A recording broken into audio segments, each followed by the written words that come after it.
Simon & Schuster Audio presents No Ordinary Time, Franklin and Eleanor Roosevelt, The Homefront in World War II, by Doris Kearns Goodwin. Read by Edward Herrmann, with an introduction and conclusion by the author.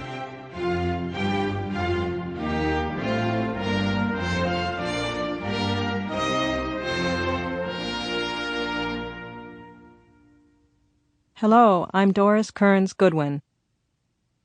On May 10, 1940, Hitler invaded Holland, Luxembourg, Belgium, and France, bringing the phony war to an end and initiating a series of events which led, almost inevitably, to America's involvement in history's greatest armed conflict. The titanic battles of that war, the movement of armies across half the surface of the globe, have been abundantly described. Less understood is how the American home front affected the course of the war, and how the war, in turn, altered the face of American life. This is the story of that home front, told through the lives of Franklin and Eleanor Roosevelt and the circle of friends and associates who lived with them in the family quarters of the White House during World War II. The Roosevelt White House during the war resembled a small, intimate hotel. The residential floors of the mansion were occupied by a series of house guests, some of whom stayed for years.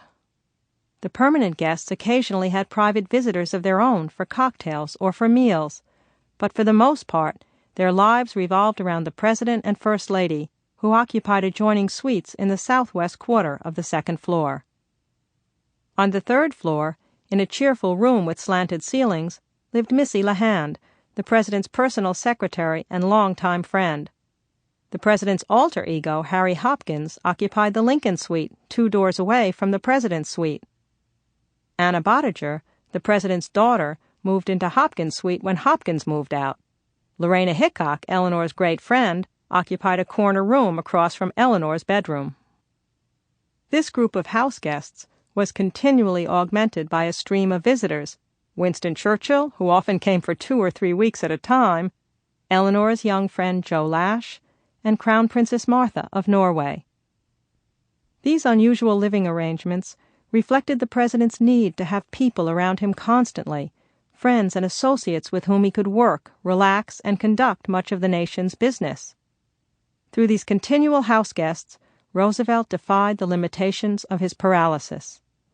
If he could not go out into the world could come. Sample complete. Ready to continue?